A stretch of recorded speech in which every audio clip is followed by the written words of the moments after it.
Pernah nggak kamu ngalamin hal ini? Kamu lagi cerita panjang lebar, sepenuh hati, tapi respon orang cuma oke. Atau lebih parah lagi, lawan bicara bahkan nggak menatap mata kamu. Sibuk dengan HP-nya, matanya ke layar, jarinya scroll TikTok, sementara kamu merasa seperti ngomong sama tembok. Rasanya gimana? Kesel, sedih, atau mungkin kamu sampai mikir, apa aku ini nggak penting ya? Dan anehnya, hal ini bukan cuma sekali terjadi di rumah, di kantor, bahkan dengan teman dekat sekalipun. Kita itu merasa suara kita tidak pernah benar-benar didengar. Nah, pertanyaannya, kenapa sih bicara kita sering nggak didengar? Apa salah di kita? Atau orang lain memang nggak peduli? Atau sebenarnya ada rahasia dalam komunikasi yang selama ini kita lewatkan?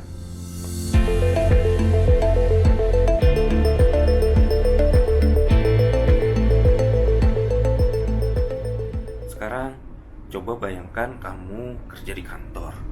Kamu punya ide bagus, riset sudah berhari-hari, data kamu lengkap, kamu susun presentasi dengan rapi, pas rapat, kamu jelasin dengan penuh semangat. Tapi atasanmu cuma jawab singkat. Kita pikir lagi. Seminggu kemudian, rekan kerjamu ngomong ide yang mirip. Bedanya, dia ngomong dengan gaya sederhana, pakai contoh sehari-hari, dan apa yang terjadi. Semua langsung setuju. Bahkan atasanmu bilang, "Nah, ini bagus, coba kita jalankan." Kamu cuma bisa bengong, dalam hati bilang, "Loh, itu kan ideku." Pernah ngalamin kayak gitu? Contoh lain, kamu pulang kerja, capek, kamu ingin cerita sama pasanganmu tentang macet, tentang kerjaan yang bikin stres, tentang drama di kantor. Kamu pengen didengar, tapi pasanganmu sambil main HP atau jawab seadanya. "Iya, aku ngerti kok." Padahal kamu pengen dia bener-bener hadir, pengen dia paham apa yang kamu rasain. Tapi yang kamu dapat justru rasa sepi. Kamu ada di ruangan yang sama, tapi kamu merasa jauh. Komunikasi gagal bukan karena kata-katamu salah, tapi karena koneksinya nggak ada. Bahkan dalam pertemanan pun bisa terjadi. Misalnya, kamu bercanda, maksudnya ringan, tapi temanmu tersinggung dan menganggap candaanmu itu serius. Hubungan jadi akan renggang. Atau sebaliknya, ada temanmu yang curhat, kamu kira dia cuma bercanda, kamu ketawa, padahal dia butuh didengar. Dia sakit hati, dan tanpa kamu sadari, kamu kehilangan kepercayaannya. Sekali lagi, masalahnya bukan pada isi kata-kata, tapi pada cara komunikasi kita.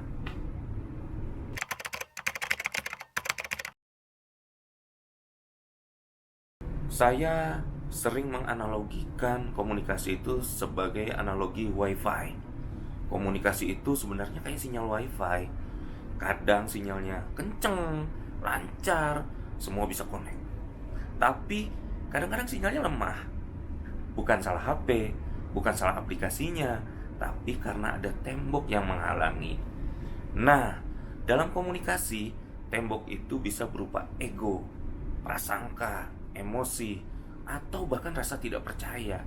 Jadi, meskipun kita ngomong sejelas mungkin, kalau temboknya itu tebal, pesan tidak akan sampai dengan baik.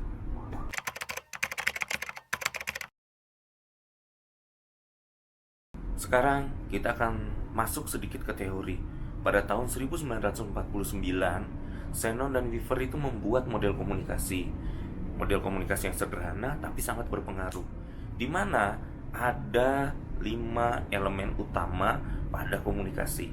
Yang pertama, sender atau pengirim pesan. Yang kedua, message atau isi pesannya. Yang ketiga itu channel, saluran yang digunakan, misal lisan, tulisan, atau bahasa tubuh. Yang keempat, receiver atau penerima pesan. Dan yang kelima, noise atau gangguan yang membuat pesan tidak sampai. Nah, seringkali kita gagal bukan karena isi pesannya buruk, tapi karena adanya noise. Contoh, kamu mau ngobrol serius sama temanmu, tapi dia lagi lapar. Hasilnya, semua yang kamu omongin itu akan dianggap remeh. Atau kamu mau kasih saran ke pasanganmu, tapi timingnya nggak tepat. Dia lagi emosi, jadinya saranmu akan ditangkap sebagai serangan, bukan bantuan. Inilah yang membuat komunikasi itu terasa sia-sia, karena kita sering lupa bahwa setiap orang itu punya filter. Kata yang sama bisa ditafsirkan berbeda. Contohnya apa? Misalnya, kamu mengatakan, kamu berubah. Bagi sebagian orang itu pujian, tapi bagi sebagian lain itu adalah sebuah sindiran. Artinya, komunikasi itu bukan cuma soal apa yang kita katakan, tapi juga kapan, bagaimana, dan kepada siapa kita mengatakannya. Harold Laswell itu merumuskan komunikasi dengan kalimat sederhana, yang artinya kita harus mikir bukan cuma apa yang aku katakan, tapi juga apa efek yang aku inginkan. Bicara itu bukan sekedar ngomong, tapi tentang dampak. Nah, dalam model transaksional, komunikasi itu bukan linier, tapi interaktif. Artinya, kita bukan lagi sender dan receiver, tapi dua-duanya aktif. Saat aku bicara, kamu juga mengirimkan sinyal lewat ekspresi, gestur, intonasi. Jadi komunikasi itu selalu dua arah, simultan, dipengaruhi oleh konteks sosial dan budaya. Contohnya apa? Contoh nih, jika seseorang mengatakan halo, nah itu tuh, halo itu merupakan stimulus dan Anda tersenyum. Nah, senyum Anda itu adalah respon, maka terjadilah transaksi. Ada satu teori menarik dalam komunikasi. Menurut teori ini, ada 4 sisi diri kita. Yang pertama adalah open area, hal yang kita tahu dan orang lain juga tahu. Yang kedua, hidden area, hal yang kita tahu tapi orang lain tidak. Yang ketiga, blind spot, hal yang orang lain tahu tapi kita tidak sadar. Dan yang keempat, unknown area, hal yang tidak diketahui siapapun. Blind spot inilah yang bikin komunikasi itu sering gagal. Kita merasa sudah jelas, tapi orang lain melihat yang kita sendiri nggak sadar. Misalnya apa? Misalnya, nada suara kita itu ternyata terdengar sinis, padahal maksudnya biasa saja. Makanya penting untuk minta feedback untuk membuka blind spot ini.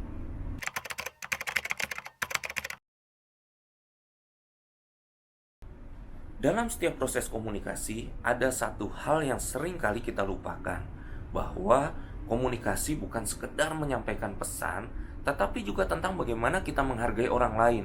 Komunikasi yang baik itu dimulai dari rasa hormat. Saat kita berbicara, kita harus sadar bahwa setiap orang ingin diperlakukan dengan baik, dihargai, dan tentu saja diakui keberadaannya. Dengan menghormati orang lain, sebenarnya kita itu juga sedang menghormati diri kita sendiri. Namun, rasa hormat saja nggak cukup. Kita perlu memiliki yang namanya empati, kemampuan untuk menempatkan diri kita di posisi lawan bicara kita, mendengarkan sebelum kita didengarkan, memahami sebelum kita dipahami. Ketika kita mampu merasakan apa yang orang lain rasakan, maka pesan yang kita sampaikan akan jauh lebih mudah diterima, dan hubungan yang terjalin pun akan menjadi lebih terbuka. Dengan ini maka akan muncul yang namanya kepercayaan. Lalu, dalam menyampaikan pesan, pastikan bahwa apa yang kita ucapkan bisa terdengar. Terdengar ini bukan hanya terdengar ya, tapi terdengar dengan jelas. Bukan hanya secara suara, tetapi juga secara makna. Ini adalah prinsip audible. Pesan kita itu harus mampu menjangkau penerima, baik melalui suara yang jelas, pilihan media yang tepat, maupun sikap komunikasi yang aktif. Tapi bisa didengar saja itu juga belum cukup. Kenapa? Karena pesan itu harus jelas. Jangan sampai maksud yang kita sampaikan itu disalahartikan. Disalahartikannya karena apa? Karena cara penyampaian, misalnya contoh, berbelit-belit, tidak terbuka. Nah, seperti itu ya. Inilah pentingnya yang namanya clarity, kejelasan dan keterbukaan dalam menyampaikan informasi. Komunikasi yang jelas akan menumbuhkan kepercayaan dan menghindari yang namanya kesalahpahaman. Dan terakhir, tetaplah rendah hati. Tak perlu merasa lebih pintar, lebih tahu, atau lebih penting dari orang lain. Mengapa? Karena komunikasi yang efektif itu lahir dari kesetaraan, bukan dari kesombongan.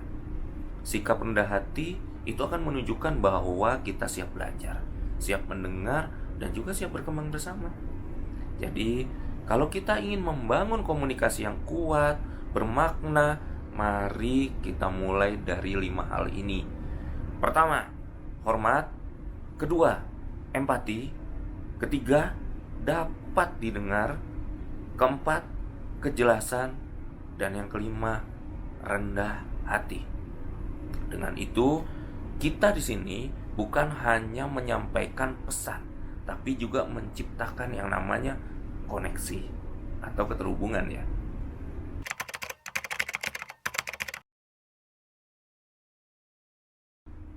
Kita coba belajar dari beberapa contoh kasus ya.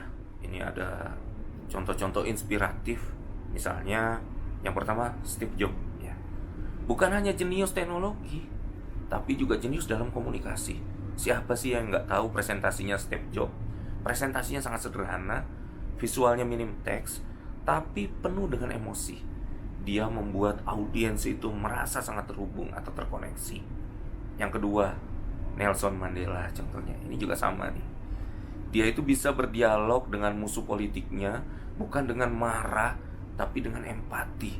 Itulah mengapa dia sangat dihormati. Dan yang ketiga, kalau kita lihat banyak sekali ya sebetulnya ya, contoh-contoh tokoh lokal. Banyak pemimpin dihormati bukan karena jabatan, tapi karena tutur katanya. Satu kalimat bisa menenangkan ribuan orang.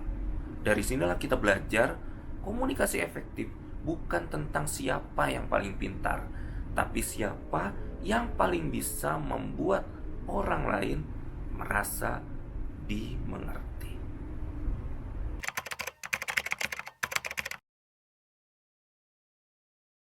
Mari kita refleksikan.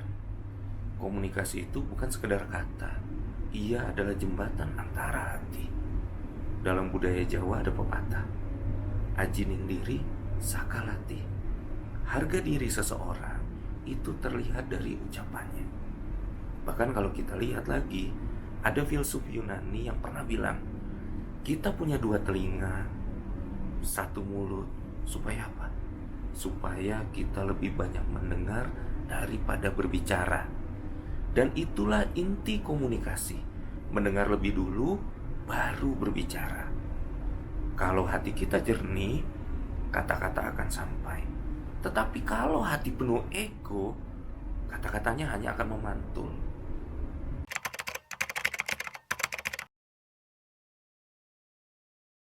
Jadi, kalau kamu bicara nggak didengar, mulai sekarang jangan buru-buru menyalahkan orang lain. Tanya dulu. Pertama, apakah aku bicara dengan jelas? Kedua, apakah aku ini sudah berempati? Yang ketiga, apakah aku sudah mendengar orang lain lebih dulu? Gitu. Mengapa?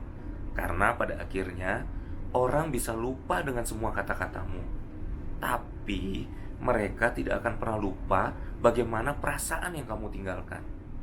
Dan disitulah rahasia dari komunikasi efektif. Bukan sekedar seni bicara, tapi seni menghadirkan hati. Terima kasih.